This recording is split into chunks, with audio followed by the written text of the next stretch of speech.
नमस्कार। आज के इस एक्सप्लेनर में हम हिंदी व्याकरण की एक ऐसी उलझन सुलझाने वाले हैं जो अच्छे अच्छों को परेशान कर देती है। जी हाँ, छोटी की और बड़ी की का चक्कर। बच्चे हों या बड़े, अच्छे अच्छे लेखक भी कई बार इन दोनों के बीच धोखा खा जाते हैं। लेकिन आज हम इस उलझन को हमेशा के लिए सुलझाने वाले हैं। जरा इनकी आवाज पर ध्यान दीजिए। एक है झटके से बोली जाने वाली की और दूसरी है थोड़ी लंबी खिंचने वाली की। आइए इस रहस्य को गहराई से डिकोड करते हैं। आगे बढ़ने से पहले जरा इस वाक्य को देखिए। चोरों ने सेठ फिर खाली जगह और दुकान लूट ली। अब सोचिए, यहाँ छोटी की आएगी या बड़ी की? इस एक खाली जगह ने अक्सर बड़े बड़े जानकारों को सोच में डाल दिया है। ये एक ऐसी पहेली है जिसमें कोई भी आसानी से फंस सकता है। लेकिन फिक्र मत कीजिए, इस चर्चा के अंत तक इसका सही जवाब एकदम शीशे की तरह साफ हो जाएगा। सबसे पहले इनकी बुनियादी आवाज यानी बोलने के तरीके को समझना बहुत जरूरी है। बाईं तरफ जो मात्रा है ना, छोटी ई की मात्रा वाली की, इसे बहुत तेजी से और एक झटके में बोला जाता है कि। वहीं दाईं तरफ है बड़ी ई की मात्रा वाली की। इसे बोलते समय आवाज को थोड़ा लंबा खींचना पड़ता है की। आवाज का ये मामूली सा फर्क ही इनके सही इस्तेमाल का हमारा पहला सुराग है। चलिए अब मिलते हैं अपने पहले सस्पेक्ट से। इसे हम कह सकते हैं द कनेक्टर, यानी हमारी छोटी की। इसका सीधा सा काम है वाक्यों को जोड़ना। छोटी की का इकलौता काम है दो अलग अलग वाक्यों को आपस में जोड़कर एक करना। ये बिल्कुल एक पुल की तरह काम करती है। और यहाँ याद रखने वाली सबसे कमाल की बात क्या है? इसके ठीक पहले हमेशा कोई ना कोई क्रिया यानी काम बताने वाला शब्द आता है। इसके पहले कभी भी कोई संज्ञा यानी किसी इंसान या चीज का नाम नहीं आ सकता। ये एक ऐसा अचूक नियम है जो कभी फेल नहीं होता। और अब आता है हमारा सबसे बड़ा चीट कोड। अगर हम अंग्रेजी भाषा से इसकी तुलना करें तो छोटी की का सीधा मतलब होता है अंग्रेजी का शब्द दैट। उदाहरण के लिए, मैं कह रहा था कि अंग्रेजी में बन जाता है आई वॉज सेइंग दैट। मतलब जहां जहां अंग्रेजी में दो वाक्यों को जोड़ने के लिए दैट लगता है ना, वहां हिंदी में बिना कुछ सोचे छोटी की लगा देनी है ना एकदम आसान ट्रिक। इस नियम के अलावा कुछ खास शब्द ऐसे भी हैं जहां छोटी की ने अपनी जगह एकदम परमानेंट बुक कर रखी है, जैसे जबकि, हालांकि, चूंकि, क्योंकि और बल्कि। इन शब्दों में हमेशा छोटी ई की मात्रा वाली की ही लगेगी। इसे कभी बदला नहीं जा सकता। व्याकरण सीखते समय इन शब्दों को तो पक्का याद कर लेना चाहिए। छोटी की का मामला तो सुलझ गया। अब रुक करते हैं अपने दूसरे सस्पेक्ट की ओर, बड़ी की। दिलचस्प बात यह है कि हिंदी व्याकरण में इसका रोल डबल है। ये मालिक भी है और खुद एक क्रिया भी। आइए इसके इस दोहरे रहस्य से पर्दा उठाते हैं। इसकी पहली पहचान होती है रिश्ते या अधिकार जताने वाले के रूप में। जब भी किन्हीं दो चीज़ों या नामों के बीच कोई कनेक्शन या मालिकाना हक दिखाना हो, तब बड़ी की मैदान में आती है। और इसका पक्का रूल ये है कि इसके ठीक पहले हमेशा कोई संज्ञा यानी नाम या कोई सर्वनाम आएगा। कोई भी काम बताने वाला शब्द यानी क्रिया इसके पहले कभी नहीं आ सकती। इसे भी एक शानदार चीट कोड से समझ लेते हैं। बड़ी की तुलना हम अंग्रेजी के ऑफ या अपॉस्ट्रोफी एस से कर सकते हैं, जैसे अरविंद की पुस्तक। अंग्रेजी में हम इसे कहेंगे अरविंद्स बुक या बुक ऑफ अरविंद। यहाँ किताब का रिश्ता अरविंद से बताया जा रहा है और अरविंद एक संज्ञा है, बस इसीलिए यहाँ बड़ी की आई है। संबंध बताने की अपनी इसी कमाल की खूबी के कारण ये बड़ी की सर्वनाम शब्दों के साथ भी बहुत आसानी से जुड़ जाती है। जरा इन शब्दों को देखिए, उसकी, किसकी, उनकी, आपकी। इन सभी में किसी न किसी चीज से संबंध या अधिकार दिखाया जा रहा है ना, इसलिए यहाँ भी बड़ी की एकदम परफेक्ट फिट बैठती है।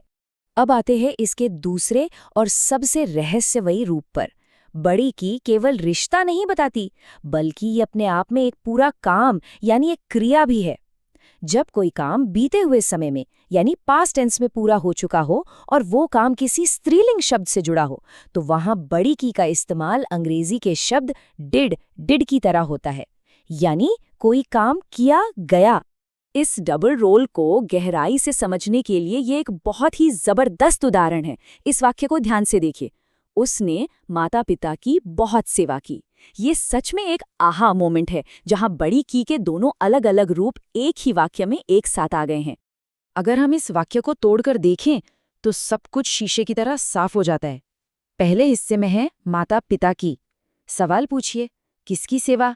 जवाब मिलेगा माता पिता की। तो यहाँ संबंध बताया जा रहा है। वहीं दूसरे हिस्से में लिखा है सेवा की। सेवा एक स्त्रीलिंग शब्द है और ये काम बीते हुए समय में हुआ है। इसलिए यहाँ एकदम आखिर में आने वाली की कोई संबंध नहीं बता रही, बल्कि ये खुद बता रही है कि एक काम हुआ, यानी ये एक क्रिया है। तो अब फील्ड टेस्ट में उतरने से पहले आइए इन सारे नियमों को एक ही जगह पर समेट लेते हैं। इस चीट शीट को देखिए। छोटी की का मतलब है डैट और इसके पहले आती है क्रिया। बड़ी की का मतलब है ऑफ या अपॉस्ट्रोफी एस और इसके पहले आती है संज्ञा। और अंत में क्रिया वाली बड़ी की का मतलब है डिड, जो कि बीते हुए समय का काम दर्शाती है। ये सारे रूल्स अब बिल्कुल क्लियर हो गए होंगे। तो चलिए अब वक्त आ गया है सीखी गई इन ट्रिक्स को असल मैदान में आजमाने का। शुरू करते हैं हमारा फील्ड टेस्ट और देखते हैं कि ये रूल्स असल में हमारी कितनी मदद करते हैं। सबसे पहले उसी वाक्य पर वापस लौटते हैं जिसने शुरुआत में हमें उलझा दिया था। चोरों ने सेठ खाली जगह दुकान लूट ली। अब अपने सीखे गए रूल्स को याद कीजिए। खाली जगह से ठीक पहले वाला शब्द क्या है? सेठ। सेठ एक संज्ञा है, एक नाम है, और यहाँ सेठ का दुकान पर मालिकाना हक दिखाया जा रहा है। बिल्कुल सही। यहाँ उत्तर एकदम सटीक है, बड़ी की, क्योंकि सेठ की दुकान का सीधा अंग्रेजी अनुवाद होता है सेट्स शॉप। सेट्स शॉप, जो हमारे अपॉस्ट्रोफी एस वाले रूल पर बिल्कुल खरा उतरता है। चलिए अब अगले वाक्य पर चलते हैं। मैं सोचने लगा, खाली जगह, अचानक क्या हुआ? यहाँ खाली जगह से ठीक पहले वाले हिस्से को पकड़िए। सोचने लगा, भाई ये कोई नाम या चीज तो है नहीं, ये तो दिमाग से होने वाला एक काम है, यानी एक साफ साफ क्रिया है। और क्योंकि ये एक क्रिया है, इसलिए यहाँ हमारी द कनेक्टर्स यानी छोटी की बिल्कुल सही जवाब है। ये छोटी की यहाँ दो अलग बातों को जोड़ रही है और इसका अंग्रेजी अनुवाद भी ठीक दैट निकल कर आता है। I started thinking that. ये नियम कभी धोखा नहीं देता। एक और दिलचस्प वाक्य देखते हैं। उस आदमी खाली जगह, गाड़ी गड्ढे में फंस गई। यहाँ पर आदमी और गाड़ी के बीच के रिश्ते को जरा ध्यान से देखिए। गाड़ी किसकी है? जाहिर है आदमी की। यहाँ एक एकदम स्पष्ट कनेक्शन बन रहा है। बिना किसी शक के यहाँ बड़ी की का ही इस्तेमाल होगा। आदमी की गाड़ी का मतलब है the men's car. The men's car ये अधिकार या मालिकाना हक जताने का एक और बेहतरीन उदाहरण है। और ये रहा हमारा आज का आखिरी टेस्ट। माँ ने कहा खाली जगह, खाना तैयार है। यहाँ पर खाली जगह से पहले कौन सा शब्द है? कहा। अब कहना तो स्पष्ट रूप से काम है ना? यानी एक क्रिया है। एकदम सही पहचाना। यहाँ छोटी की ही आएगी, क्योंकि ये कहा जैसी क्रिया के बाद आकर दो अलग अलग बातों को एक धागे में पिरो रही है, ठीक अंग्रेजी के शब्द दैट की तरह। Mother said that. देखा आपने? इन नियमों को समझने के बाद ये फैसला करना कितना आसान हो गया है। आज के इस एक्सप्लेनर के अंत तक पहुंचते हुए ये देखना सचमुच अद्भुत है कि महज एक छोटी सी मात्रा का लॉजिक समझ लेने से हमारा पूरा वाक्य कैसे एकदम सटीक और दमदार बन जाता है। छोटी की और बड़ी की ये पहेली अब कोई रहस्य नहीं रही। व्याकरण की ये छोटी छोटी बारीकियां ही तो भाषा को इतना खूबसूरत बनाती हैं। तो सोचिए, हमारी हिंदी भाषा में ऐसे और कितने दिलचस्प राज होंगे जो इसी तरह लॉजिक से सुलझाए जाने का इंतजार कर रहे हैं।